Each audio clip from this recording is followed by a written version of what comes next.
The world is going through changes happening at a speed that we have never seen before. This is leading to disruption, chaos, panic, fear, hysteria, and a turbulent economy and marketplace. How do you protect your wealth in a turbulent world? How do you invest for cash flow in alternative assets to escape the rat race in times of uncertainty?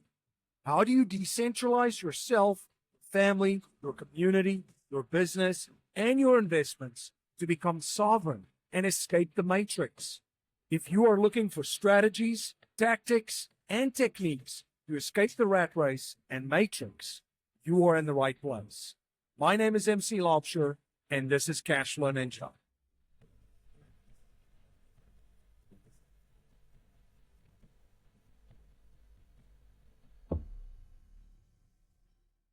This is Cashflow Ninja. I'm MC Lobsher. Thank you so much for joining me for another episode and spending your most valuable resource, your time, once again with me. Everything Cashflow Ninja is at cashflowninja.com. We have podcasts, we have books, reports, and much, much more. Everything at cashflowninja.com. And don't forget to sign up for our weekly newsletter, the Wealth Dojo. It's the #1 newsletter in the alternative wealth strategy and alternative asset space. You could sign up for that weekly newsletter at cashflowninja.com/subscribe.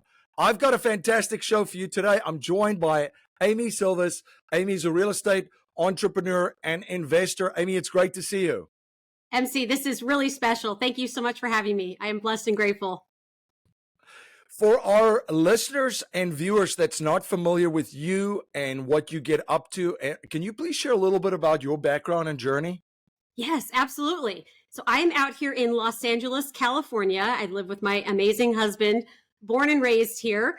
Once lived in Switzerland and Cincinnati, but just for a tiny little stint. But I am, as you mentioned, a real estate investor. I grew up with a health condition where I wasn't always sure I'd be able to trade my time for money. And so I was on a mission, took a little while, but to generate hands-off income so I could support myself, not be a burden on my family.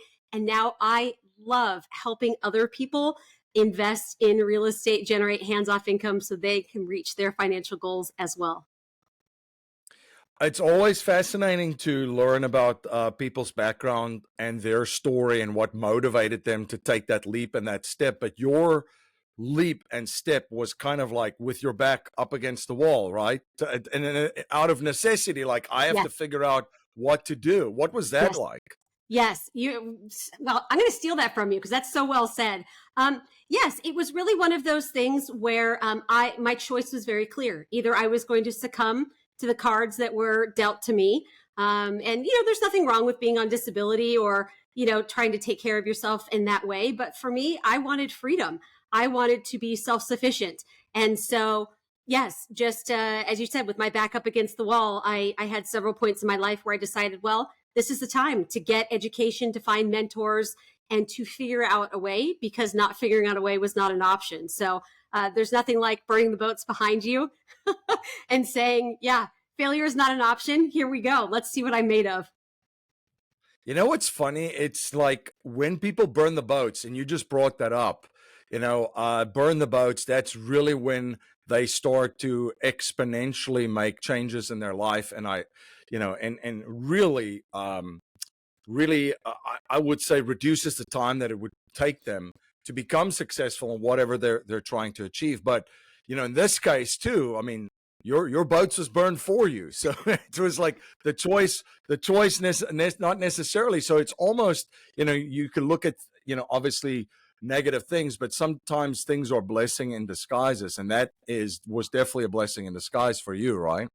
Couldn't agree more. And that really is the framework through which I see it, because I feel like I almost got a shortcut. Sometimes with golden handcuffs, I speak to many investors who have very high earning jobs. They spend quite a bit of time. It's tough for them to make that transition into maybe earning hands-off income or changing the trajectory of their life because they're so comfortable where you are. But there's nothing like, well, hey, there's nowhere to go but up. So I've got nothing to lose. I think it's a big life hack. Obviously, I wouldn't wish a health condition on anybody, But to your point, I mean, we can really view the cards that life has dealt us as a positive, and I like to encourage folks to do that as well. It's almost like, what's the saying? The enemy of a great life is a good life, right? Because sometimes you get so comfortable and you're like, do I really have to like rock the boat that much and risk this? I've got it pretty good. I'm comfortable where I'm at, right? Yes. Well, and you and I talked a little bit about, our different backgrounds. And as, an American citizen whose family has lived here for generations, I have to say, one of the incredible benefits of having people who immigrate to the United States is there's a lot of kind of counterbalance to kind of that comfort we have. Some of us that are native born have been here for generations, where it's just kind of like, oh, this is fine. I'll just kind of sit here, and enjoy the good that we have. Whereas, amazing people like you come and go, hey, let's go for it. And gosh, MC is such a great example, and other people. So it really is a gift if we pay attention to understand exactly that principle of why settle for good when there's amazing out there and we can do it. So if you have to share a framework to people listening, and they might be in a situation, they feel that they're stuck, or maybe they have their back up against the wall, like what were some of the frameworks that have helped you map out of where you are right now to where you want to go financially? Yes. Well, gosh, for me, it was really, what is the next best step? Because for me, I look back, and we didn't talk about this in depth, but I live with an illness called cystic fibrosis, which is a genetic disease that impacted my lungs. For a while, I could not work. But even in that case, there was still something every single day that I could do to get me towards my goal. Even if it meant reading 5 pages of Rich Dad, Poor Dad, or reading 5 pages of The Creature from Jekyll Island, or listening to Ken McElroy talk about real estate. Everyone has the ability to take even a tiny step. And that forward momentum, I think most of us, myself included, underestimate what that can do in terms of getting towards your financial goals, or any goals, to be frank. So really studying, taking the time, and just not underestimating what those small steps can take. It's a pretty simple framework, but truly the compound interest on taking a little bit of action every day will explode your financial freedom as long as you stick with it consistently. And you also did a real deep dive into macroeconomics, and studied, everything about the Federal Reserve and so forth. Just talk to that as almost like a secret weapon that a real estate investor has in any marketplace, because I think sometimes what I have found sometimes within real estate communities and groups is that's something that they almost see real estate as isolated sometimes, and it's like so connected to it. Like an example is, they shut off the faucets, the debt slows down. That directly correlates to what's going to happen in real estate, since especially commercial real estate is very dependent on the debt and the increasing debt in the economy, right? Yes, big time. I think of studying the monetary system and the Federal Reserve as kind of like being a football. I like college football, going out on a college football field, being a player and not understanding the rules of the game. If you don't understand the system in which you are playing, you are really stacking the cards against yourself. So going down a rabbit hole, reading books like The Creature from Jekyll Island, like G. Edward Griffin, and understanding, where does money come from? Who sets interest rates? Why are they setting interest rates? What does all of this mean? And exactly as you said, being able to understand what may be coming down the pike, who is making those decisions, can give all of us a massive leg up, and has for myself as well. So I think there is, at least most Americans just don't really even understand those macroeconomic forces that can, quite frankly, make us or break us. Right. And I would, say, if you haven't read the book, The Creature from Jekyll Island by G. Edward Griffin, Yeah. I mean, it is a timeless read, evergreen. It basically explains what money is, how the global monetary system works, and predicts the future with alarming accuracy. Yes. Of exactly how everything's going to play out, because of the system that has been set up that way. And that's what we're kind of seeing right now. If you look at all the problems, I mean, I always look at everything. You can name any problem that's out there, and at the root of it is it's the money system problem. right? That contributes to that. So, any comments on that? And what are you seeing today out there from a macro perspective, out in the economy, whether it be the United States and obviously in the world too? Yes. I love that you say The Creature from Jekyll Island, just to put icing on that cake. I've read it once a year for the past 15 years. And amazing, as you said, to be able to look back and say, oh my gosh, they got this right again. They got that right again. So I think it was Winston Churchill that said, the further into history you look, the further into the future you can see. Could not be more correct, especially as it pertains to that book. Yeah, macroeconomically, gosh, we're in the middle of June of 2024. What a fascinating time, right? It seems like the Federal Reserve's back is up against the wall. There's only so much, I'll put on my tinfoil hat, manipulation we can do of the jobs data, right? And CPI, or as some people call it, CPI. And, I think Canada just cut rates. Denmark just cut rates. The ECB just cut rates. So it'll be fascinating to see what the Fed does, especially given that, oh my gosh, there's an election coming up in just a few months. But on the real estate side, there are, exactly as you and I discussed, there are two different forces that we're dealing with in real estate, those that we can control and those that we can't. And the reality is we cannot control what the Fed does. We can do our best to anticipate. But given what we understand about the economy, choosing very strong markets in the United States that have great immigration, net migration, job growth, wide breadth of industry to supply those jobs for our renters, and then making sure we don't take on undue risk and understand the interest rate environment for the debt that we take on. Two very important aspects of this game. And of course, always watching to see what the man behind the curtain, aka the Federal Reserve, does coming up. Yeah, it seems like inflation, and back to your point about a tinfoil hat, I prefer a tinfoil sombrero in my discussions of all matters globally and locally, and especially when it comes to the economy and the Federal Reserve and inflation. But if you think about also what the impact of inflation, what that has to the end purchaser of your product, whether it be a small business that has a product or a service, or whether it be a real estate business, which obviously supplies affordable housing, the impact that has on your customers and your clients is quite severe. And of course, when you torture data, it will confess. That's a good principle to live by. So we've seen some ridiculous number and data and a lot of games being played. But there is some helpful tools out there. John Williams with Shadow Stats has got some pretty good data. And then there's also folks that have integrated AI into just scrubbing basically the web and certain prices. There's for example, Trueflation. I believe it's trueflation.org. They had a whole calculation on AI from just a scrub that AI did. And they came up with an inflation number from 2020 to 2024 of 24% compounded inflation. And actually, when I saw that first, I was like, I'm not surprised. And then the second thing is, when I saw that number, I looked at that and I'm like, that's kind of what has happened to products that you can't just necessarily replace.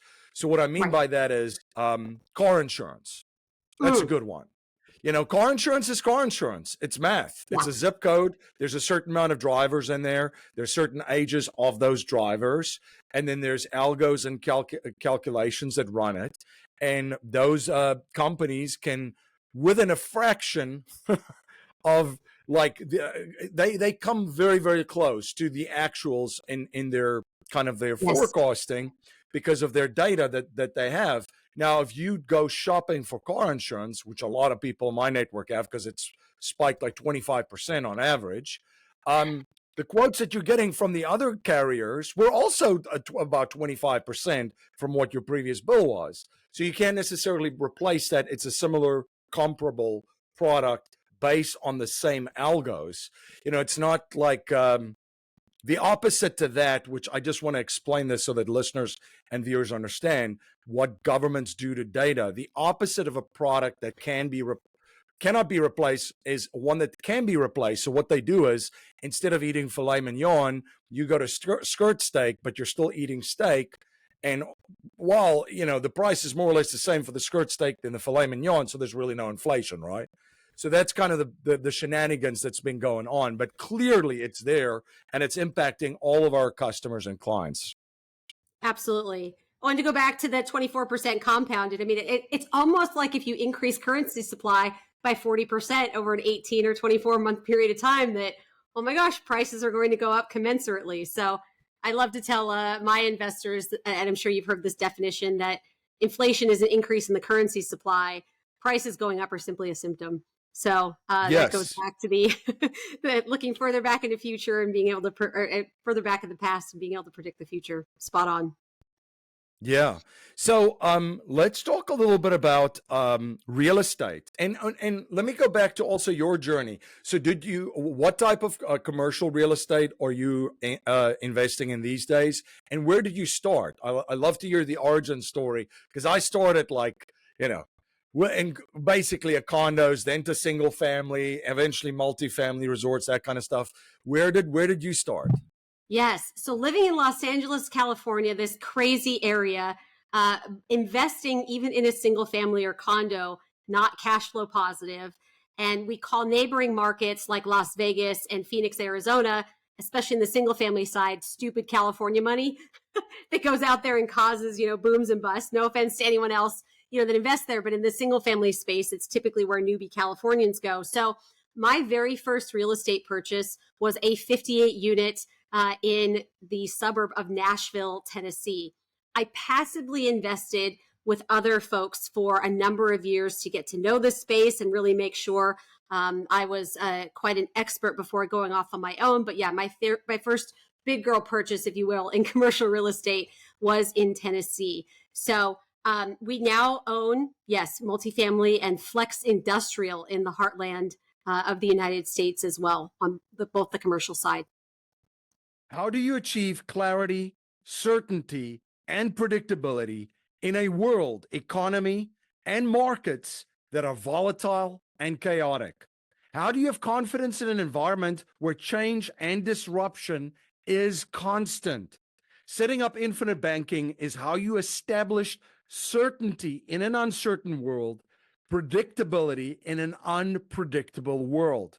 With an infinite banking policy, you have your capital warehoused outside of the Wall Street casino, where it is guaranteed never to go down in value and guaranteed to grow tax-free. You have guaranteed access to your capital, and you also will be able to access your capital tax-free to use to capitalize on opportunities as you come across them. Creating your own banking system with infinite banking can be your secret weapon to protect and grow wealth during turbulent times. You can watch a presentation and explore infinite banking options for you and your family at yourownbankingsystem.com. That's yourownbankingsystem.com. Great. Yeah, and so you started as a passive investor, an LP in investments, and eventually started to switch over to a GP in some of your investments. What are some of the flex industrial that you're talking about? Like, what are some of those properties that that you're involved with? Sure. Yeah, so these are triple net properties, meaning that our tenants pay the insurance, the taxes, and all of those great things, some repairs and maintenance. But they're in Kansas City, Missouri, which is very exciting.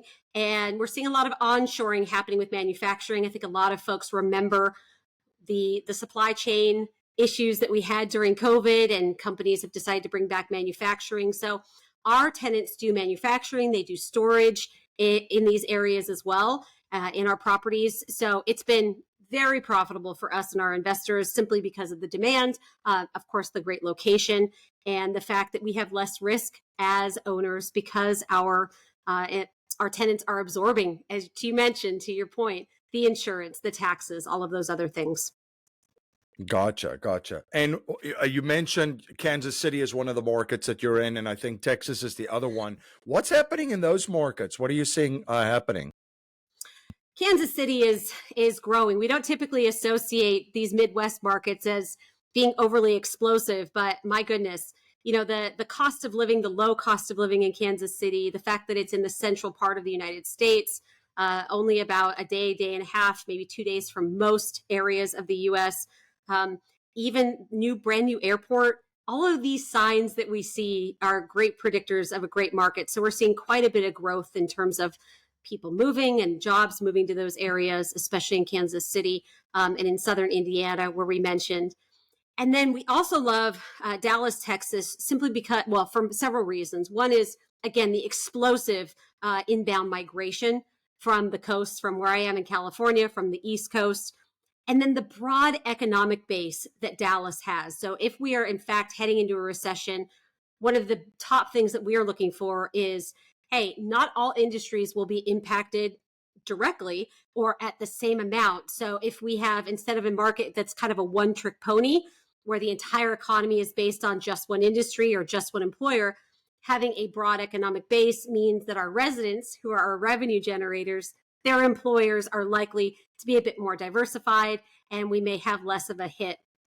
Even during the global financial crisis, I know a lot of us still have GFC PTSD, if you will. Dallas did incredibly well. So we're excited to stake our flag in those two markets. And what are some of the conversations happening in your circles with investors and with real estate people, just in general right now? What are some of the topics? Because obviously there's a lot of uncertainty. Yes. There's a lot of markets that are, there's some issues, and especially there's a ton of issues in different projects and deals if they weren't financed right, because of the interest rates. So what are some of the conversations that you're having and topics that keep popping up in your circles? Yes. Well, I think the first one, MC, is, again, it's back to that global financial crisis kind of PTSD of, hey, is the bottom going to fall out of the market? So having conversations about, real estate, there is no one United States real estate market. Each geographic location is different. So we have to look at each, the economic drivers of each market. And then, yes, taking a look at, hey, are we heading into a recession? What is that going to do in terms of downward pressure on rents? Again, a very individual city conversation. And then, of course, interest rates, where some of our investors, I would say it's about divided in half. Some of them come to us from a single family space where the media is telling everyone, well, interest rates are high, so that means it's a terrible time to buy real estate. Period. End of story. So giving education around, commercial real estate is valued differently than single family, and helping them understand that, yes, we can buy it at a lower cost basis, a lower purchase price to make up for that higher interest rate and still have positive cash flow. So having conversations like that. And then, of course, some of our seasoned commercial real estate investors are wondering, hey, should we sit on the sidelines because we know there may be some distress coming soon if the Fed doesn't cut, with some, to your point, that if that there may be some loans that are coming due that folks can't refinance, et cetera, et cetera. So the conversation around, what does happen when, so much money from the big boys and big girls, the family offices, the institutional capital comes off the sidelines. They've been on the sidelines for 2 full years. So what happens to demand and prices if and when those folks come off the sidelines? So lots of robust, I think, very exciting conversations about, what has happened, what will happen, what is happening right now, but all of it very data driven. I think that's how we really hedge our bets, and love to educate our investors on that end. Yeah, those are great conversations. And then the other thing, like you were saying earlier, there's no one giant market in the United States, real estate markets. There's a lot of different markets. So Correct. It's just fascinating to see that there's already big issues in a lot of different markets. And then other markets have kind of been stable. One market that I think of where they're starting to have issues happening is in Florida. And again, not all of Florida. There are certain Correct. parts of Florida that's booming. You look at the East Coast, it's just plugging along it's nonstop, with everybody moving from the Northeast there, and a lot of businesses and financial services companies and so forth moving down to Miami and Fort Lauderdale and that area. But on the other side, there's been, I mean, there has been some markets that have started to see a slight pullback, massive increases in insurance, higher interest rates, a slowdown in Airbnb, and there was a little bit of an over exuberance in the Airbnb market. So you're starting to see that a lot in the single family market on the other coast, right? The west coast of Florida, and not all of them, just certain markets, which is kind of, it's just crazy how many different unique type of markets there are. And then, like I said, other ones are plugging along. Also seen some, massive corporate consolidation in the Phoenix market. Yeah, so it's fascinating to see all these different kind of like unique trends play out differently at different times in different markets throughout the United States. Spot on. And I think that's why market research is so important. And how we personally strategize is we examine markets first and decide where we want to invest and then find properties. I have seen other folks, find properties and try to justify where they are with market research after the fact. But we've had great success with, to your point, just identifying the markets that have the drivers and the data that we think really sets our investment up for success. Obviously, we can't predict everything. No one can, but there are definitely patterns, and some markets have been impacted far more during this, if you call it a real estate recession, than others. If you're looking at potential opportunities right now, what is this kind of a filter or framework that you're using from macro into kind of like finding deals? How are you going about navigating this real estate market and markets during this interesting time? Yes. Well, I think first and foremost is state and local laws and legislation. We are seeing, even in markets like Georgia, that I think people typically see as very landlord friendly. Their local municipalities, their courts are clogged with evictions. Evictions are almost impossible to do for 9, 12 or so months in a lot of counties in Georgia, just as one example. So really understanding state legislation. Is there rent control at the state or local level? Are you able to evict? Obviously, we don't want to throw grandma out on the street if she's been in the hospital for a few weeks and missed one rent payment. That's not what I'm talking about. I'm talking about the people that, are able-bodied and able to pay rent, but know how to game the system and live for free, in our places for months and months on end. So examining that first. And then, of course, understanding, yes, where are folks moving? Demand is incredibly important. Unemployment rate and how friendly and job and economically friendly is a local market. And then sourcing deals, we've found great success going direct to seller, building very strong relationships with folks who are in distress. Our last 3 deals that we've done have been from sellers that people in the real estate space, they probably recognize their names. And these folks did not want it to get out that they were under distress, that they needed to sell, and sometimes have all of their investor equity wiped out. Obviously, I'm heartbroken for them and their investors, but it's a great opportunity for us to purchase at an incredibly favorable cost basis so that our investors can benefit. And then, of course, we can take care of the residents. So it's a great strategy right now. There's not a ton of distress, but there are definitely folks that took on too much debt or had variable rate debt without rate caps in the last 2 or 3 years. And we're happy to help them out of that situation and have our investors benefit as well. Yeah, so there's definitely going to be there's opportunities in every single market, right? Every single market. There's going to be different opportunities this time, so it's going to be very, very interesting to see how this plays out. You had mentioned earlier too the book that you read every year, The Creature from Jekyll Island, which is fascinating. That's great. I read Rich Dad Poor Dad every year, Nice. and I feel like you probably have the same kind of epiphany where every year it seems that when the student is ready, the teacher appears. There's different lessons that you pick from that book every single year. What are you studying these days right now? And what are you researching? That's a habit I've seen very successful and wealthy people have. They're always studying, they're always learning. Yes.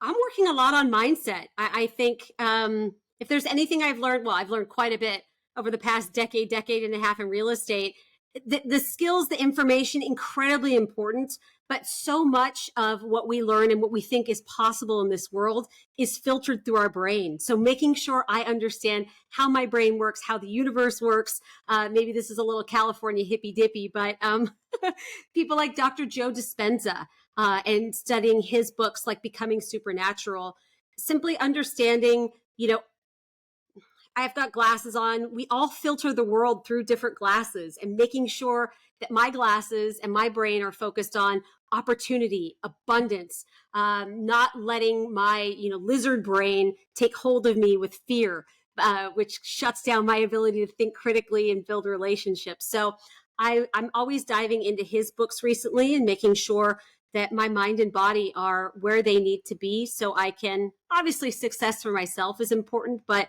I'm very driven and motivated by caring for my investors, the community in which I invest, and of course, having abundant financial resources so I can give back to charity. That's great. That's great. And a big thing that we talk about too is we talk about business, we talk about investing, we talk about cash flow. Yeah. But we also talk about a legacy and living and leaving a legacy. So I always ask my first-time guests, if you cannot pass on any money to future generations, and you are only allowed to pass on 3 principles to them to build Yes. wealth and achieve happiness and success, what would they be? Well, the first one is definitely relationships, making sure that you invest heavily in friends, family, even coworkers or business associates. I think we were designed by God to be in community, to care for one another, to give. And so, yeah, building those relationships and making sure you maintain and invest in them would definitely be number one. And I think the second is giving, closely related, but giving, even if it's not money, time, advice, support.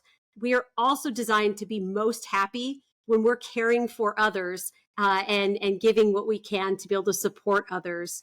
And then third, I would say having fun. I know that may sound a little out there, but I strongly believe that success in life and happiness, there's a place for playfulness. There's a place to be able to enjoy. And in fact, I think there's several books that have been written on the, God, what is the word I'm looking for? But really on the effectiveness of play in building relationships and helping us be creative and really giving ourselves purpose. So I think being successful and having fun, being playful are inextricably linked.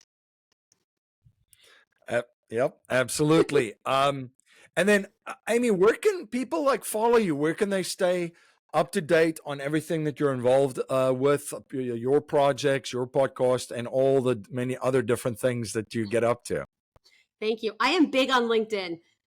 Incredibly powerful platform where I try to give information, education every single day I post and interact. So folks can reach out to me there. I know my last name is a little funky, but they can look in the show notes to see how to spell my last name. And then sylviscapital.com is our company's website where folks can also keep in touch with what we're up to on the real estate side. Awesome. Well, thank you so much for coming on the show and sharing your journey and your insights and your knowledge and providing so much value for all of my listeners and my viewers. It's a pleasure, MC. Thank you again so much. I really appreciate you, and congrats on all your incredible success here.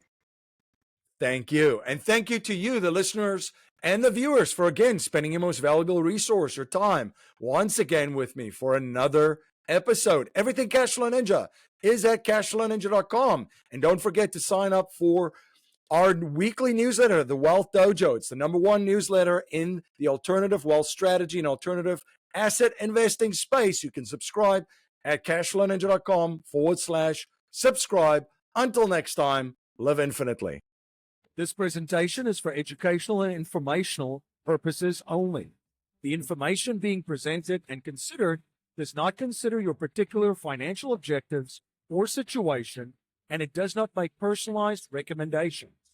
This material is not intended to replace the advice of a qualified tax and legal advisor or other qualified professionals, and you should not use the information in place of a customized consultation with a licensed professional regarding your specific personal financial objectives, situation, and needs.